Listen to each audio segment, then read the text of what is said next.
السلام علیکم ورحمۃ اللہ وبرکاتہ۔ آج کے بیان میں آپ کو پتہ چلے گا کہ دوستی کیا ہوتی ہے۔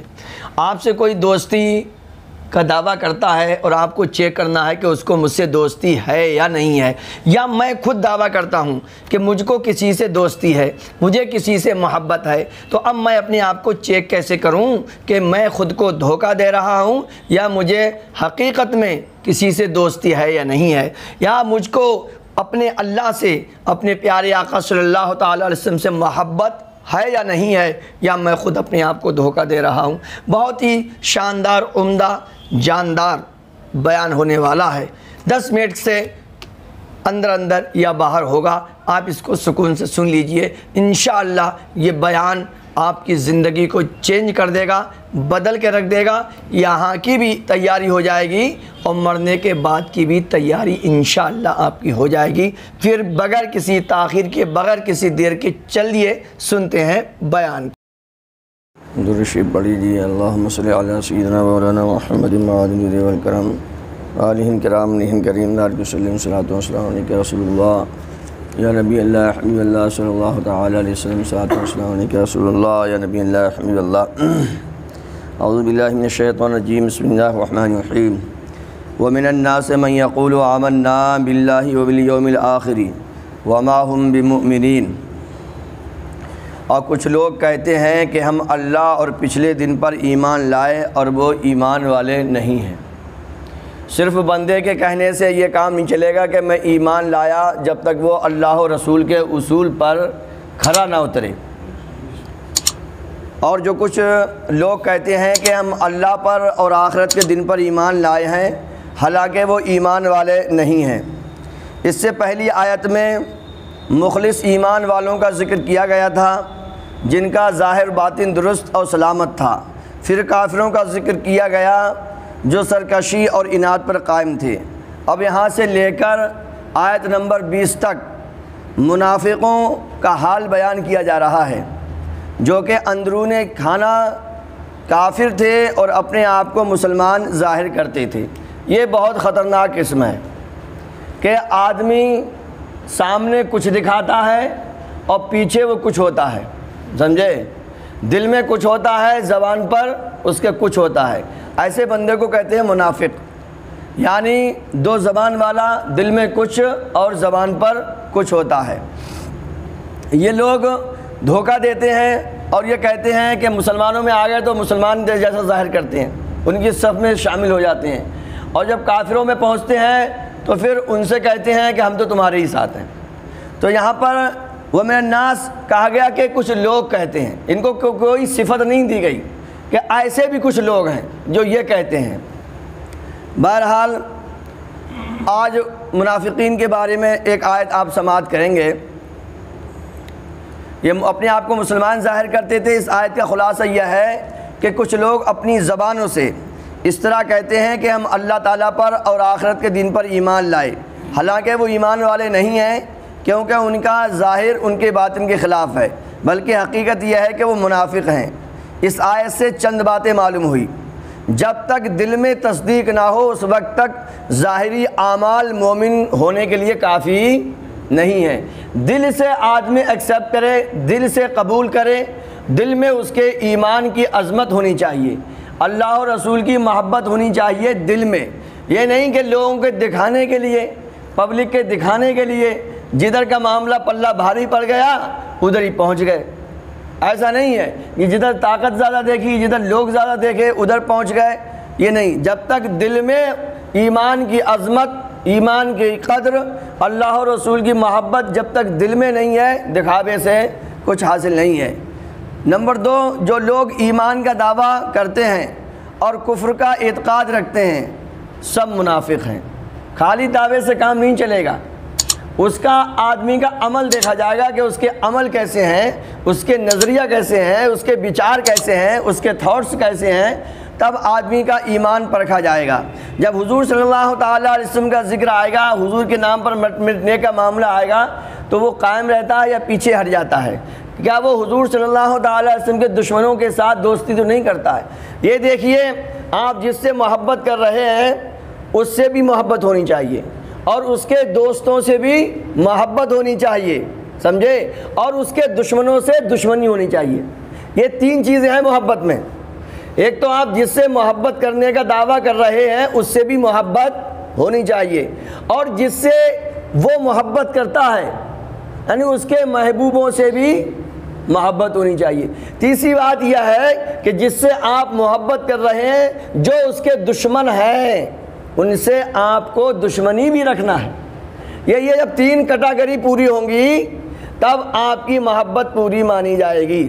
مثال کے طور پر آپ کا دعویٰ یہ ہے کہ ہم امام صاحب سے محبت کرتے ہیں، اب امام صاحب جن سے محبت کرتے ہیں ان سے بھی آپ کو محبت ہونی چاہیے، اور امام صاحب کے جو دشمن ہیں ان سے آپ کو دشمنی ہونی چاہیے۔ جب یہ 3 چیزیں جمع ہوں گی پھر آپ کی محبت پختہ ہوگی۔ رب کائنات نے جگہ جگہ رسول کریم صلی اللہ تعالی علیہ وسلم کا ادب سکھایا ہے۔ رب کائنات ایک جگہ فرماتا ہے کہ ان کے سامنے آواز کو بلند مت کرو۔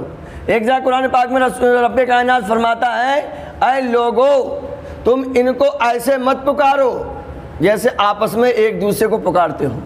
ہم ایک دوسرے کا نام لے کر پکار لیتے ہیں ایک دوسرے کو، مگر حضور صلی اللہ علیہ وسلم کا نام لے کر ہم پکارنا جائز نہیں ہے۔ کوئی بھی اس وقت قیامت تک یا محمد صلی اللہ علیہ وسلم کہہ کے پکار نہیں سکتا۔ یا رسول اللہ کہہ سکتے ہیں آپ، یا نبی اللہ، یا حبیب اللہ، یا نور من نور اللہ یہ کہہ سکتے ہیں، کیونکہ رسول کریم صلی اللہ علیہ وسلم کو بائی نیم تو رب کائنات نے بھی قرآن پاک میں کہیں نہیں پکارا ہے۔ سمجھے کہ نہیں سمجھے؟ یا یوسف کہا گیا ہے، یا ابراہیم کہا گیا ہے، یا اسماعیل کہا گیا ہے۔ دوسرے نبیوں کو رب کائنات نے ناموں سے پکارا ہے، مگر جب حضور صلی اللہ وہ رب ہے جیسے چاہے پکار سکتا ہے، اس میں کوئی باؤنڈیشن نہیں ہے۔ وہ سب کا مالک ہے، وہ سب کا خالق ہے، اسے پورا اختیار ہے، اس میں کوئی نہیں ہے، مگر یہ اس کی محبت ہے کہ کہیں یاسین فرمایا ہے، کہیں طٰہٰ فرمایا ہے، کہیں مزمل فرمایا، کہیں مدثر فرمایا ہے۔ یہ اس کا کرم ہے، وہ جیسے چاہے پکار سکتا ہے، یہ مگر اس کا کرم ہے۔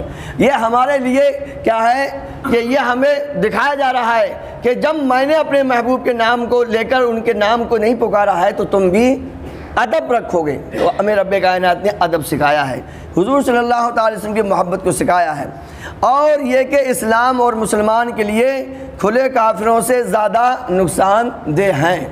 سمجھے کہ نہیں سمجھے؟ یہ جو منافق ہوتے ہیں یہ کھلے کافروں سے بھی زیادہ نقصان دینے والے ہیں۔ یہ جو بندے ہوتے ہیں کبھی ادھر گھس گئے کبھی ادھر گھس گئے، سمجھے کہ نہیں سمجھے؟ کبھی اس مسجد میں نماز پڑھ لی، کبھی جو گستاخ رسول ہیں ان کی مسجد میں چلے گئے، سمجھے؟ ادھر سے نماز پڑھنے گئے، ادھر دیکھا جنازہ گستاخ رسول کا، جو جنازے میں بھی کاندھا دے دیا، سمجھے؟ تو یہ نہیں چلے گا بھائی میرے۔ دو رنگی چھوڑ دے ایک رنگ ہو جا، سمجھے؟ دو رنگی چھوڑ دے ایک رنگ ہو جا، سراسر موم یا پھر سنگ ہو جا، یا تو موم بن جا یا پھر پتھر بن جا۔ دو رنگی چھوڑ دے ایک رنگ ہو جا، دو رنگی نہیں چلے گی۔ صرف 2 ہی کیٹیگری، یا تو آدمی مسلمان ہوگا یا پھر کافر ہوگا، بیچ کا کوئی رستہ نہیں ہے۔ یا تو رسول کریم صلی اللہ علیہ وسلم سے محبت ہوگی اور اس محبت میں جو بھی قربانی دینا پڑے گی وہ دی جائے گی۔ وَمِنَ النَّاسِ کچھ لوگ، منافقوں کو اللہ پاک نے کہا کچھ لوگ، سمجھے؟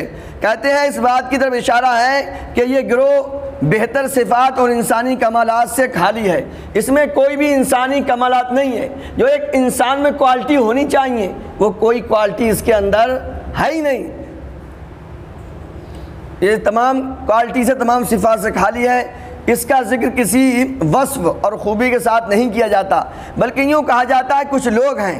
اسی لیے انبیاء کرام علیہ الصلوۃ والسلام کو محض انسان یا بشر کے لفظ ذکر کرنے میں ان کے فضائل و کمالات کا انکار کا پہلو نکلتا ہے، یعنی حضور کو اپنی طرح بشر کہنا اس میں کیا ہے؟ نقص ہے، عیب ہے۔ اور میں نے جتنا بھی قرآن پاک میں پڑھا جہاں بھی حضور صلی اللہ علیہ وسلم کو یا دوسرے نبیوں کو بشر کہا گیا، اس کے بعد جنہوں نے کہا رب کائنات ان کے نام کے ساتھ کافر ضرور جوڑا ہے۔ یعنی انبیاء کرام کو بشر کہنا یہ کافروں کی پہچان ہے، کافروں کی پہچان ہے۔ ہمارے زمانے میں بھی بہت سارے لوگوں میں کتابوں میں لکھ دیا کہ ہم جیسے بشر تھے، تو نبی کو اور وہ بھی افضل الانبیاء ہمارے پیارے آقا صلی اللہ علیہ وسلم کو بشر کہنا یہ کفر کی نشانی ہے۔ تو دوستو صرف انسان کا ذکر کرنا، اگر آپ قرآن پاک مطالعہ کریں تو معلوم ہوگا کہ انبیاء کرام علیہ الصلوۃ والسلام کو صرف بشر کے لفظ سے ذکر کرنا کفار کا کافروں کا طریقہ ہے، جبکہ مسلمان انبیاء اکرام علیہ الصلوۃ والسلام کا تذکرہ عظمت و شان کے ساتھ کرتے ہیں۔ یہ مسلمان کی ایک پہچان ہے کہ رسول کریم صلی اللہ تعالیٰ علیہ وسلم کا جب بھی ذکر کیا جائے گا تو بڑے ادب کے ساتھ، بڑے احترام کے ساتھ، اپنے باپ کے سے زیادہ ادب کیا جائے گا، اپنے پیر سے زیادہ ادب کیا جائے گا، دنیا کے بادشاہوں سے زیادہ حضور کے نام کو ادب کے ساتھ پکارا جائے گا۔ سمجھے کہ نہیں سمجھے؟ کہ کیونکہ حضور صلی اللہ تعالیٰ علیہ وسلم کا ادب ہمیں رب کائنات نے سکھایا ہے، اور جتنا زیادہ حضور کا ادب ہوگا اتنا ہی ایمان بھی اچھا ہوگا۔ یہ آپ اچھی طرح سے یاد رکھ لیجئے، کیونکہ صحابہ اکرام نے حضور صلی اللہ تعالیٰ علیہ وسلم کے ایک اشارے پہ اپنا جان، اپنا مال، اپنا تن، اپنا من، اپنا دھن سب کچھ قربان کر دیا۔ ایک رات کی عورت ہے تو اسے بھی چھوڑ کے چلے گئے، سمجھے؟ ایک رسول کریم صلی اللہ علیہ وسلم گزر رہے ہیں، ایک بندے نے مکان اونچا سا بنا لیا، حضور نے فرمایا کس کا مکان ہے؟ کہا فلاں کا مکان ہے۔ حضور چلے گئے، بعد میں حضور کی بارگاہ میں گئے، حضور کو سلام کر رہے ہیں، حضور جواب نہیں دے رہے ہیں۔ آخر پریشان ہو گئے، لوگوں سے پوچھا کیا بات ہے حضور مجھ سے ناراض کیسے ہیں؟ کہا تم نے مکان بلند بنایا، حضور نے یہ دیکھ کے پوچھا تھا، شاید حضور ناراض ہو گئے ہوں، انہوں نے ہتھوڑے لیے سارا مکان زمین دوز کر دیا، ختم کر دیا، پورا مکان گرا دیا، پورا مکان ڈھا دیا۔ یہ کیا تھی؟ محبت تھی۔ ایک مرتبہ حضور صلی اللہ علیہ وسلم کی بارگاہ میں کوئی بندہ سونے کے کوئی کنگن وغیرہ یا کوئی انگوٹھی وغیرہ پہن کے گیا، حضور نے فرمایا یہ کیا ہے؟ اسے پھینکو، نکال کے پھینک دیا۔ اب پھر لوگوں نے کہا ارے بھائی اٹھا لو، اپنی بیوی کو دے دینا، مرد کے لیے تو سونا جائز نہیں۔ کہا نہیں، جو چیز حضور نے نکلوا کے پھینکوا دی، اب چاہے وہ ایک پہاڑ کے برابر بھی سونا ہوتا میں تو اس کی طرف اب دیکھوں گا تک نہیں۔ سمجھے کہ نہیں سمجھے؟ یہ ایمان تھا۔ حضور صلی اللہ علیہ وسلم کس چیز سے راضی ہیں اسی میں رضا ہے، چاہے اپنا اس رضا میں سب کچھ قربان ہو جائے۔ لوگوں نے، صحابہ کرام نے جانیں قربان کر دی، حضور کے قدموں کی طرف آ رہے ہیں، حضور کے نام پہ جان قربان کی، اور جان قربان کرتے کرتے کہہ گئے کہ اللہ کی قسم آج میں کامیاب ہو گیا، حضور کے نام پہ جان چلی گئی، آج میں کامیاب ہو گیا، میری زندگی جو تھا وہ سب وصول ہو گئی ہے۔ تو میرے دوستو، حضور صلی اللہ علیہ وسلم کے نام پہ مر مٹنا ایک مسلمان کے لیے بڑی معراج ہے۔ تو ہمیں چاہیے کہ ہم خود بھی حضور صلی اللہ علیہ وسلم کی شان پر اپنے آپ کو ہر وقت تیار رکھیں، اور اپنے بچوں کو بھی حضور صلی اللہ علیہ وسلم کی شان سکھائیں، اور اپنے حضور صلی اللہ تعالی وسلم کے بارے میں بچوں کے بارے میں سامنے تذکرہ کیا کریں، تاکہ ہمارے بچے بھی حضور صلی اللہ تعالی وسلم کی محبت سے بھرپور ہو جائیں۔ رب کائنات کی بارگاہ میں دعا ہے کہ اللہ تبارک تعالیٰ ان باتوں پہ ہمیں عمل کی توفیق عطا فرمائے۔ دوستو، میں ہوں کبیر احمد قادری الحسان، امام جامع مسجد دہلی، خیالہ 830۔ آپ ہمارے چینل مائی امام پر ہیں۔ اگر یہ باتیں آپ کو اچھی لگتی ہیں اور آپ چاہتے ہیں کہ دوسرے مسلمان بھائی بھی ان سے فائدہ اٹھائیں، ان کے نامہ اعمال میں بھی نیکیاں ہو جائیں، جمع ہو جائیں، اور ان سب کے برابر آپ کو ثواب ملے، تو یہ آپ کے اوپر ہے کہ آپ کتنے لوگوں کو اس کو شیئر کرتے ہیں اور کتنی نیکیاں اپنے نامہ عمل میں چاہتے ہیں۔ کیونکہ جتنے لوگ بھی آپ کے وجہ سے اس بیان کو سنیں گے، قرآن و حدیث کی باتوں کو سنیں گے، تو انشاءاللہ ان کی گنتیوں کے برابر تنہا آپ کو ثواب ملے گا۔ اس کو آپ شیئر کیجئے، لائک کیجئے، اور اگر آپ ہمارے چینل مائی امام پر نئے ہیں تو اس کو پلیز سبسکرائب کر کے گھنٹی ضرور دبا دیجئے۔ بہت بہت شکریہ۔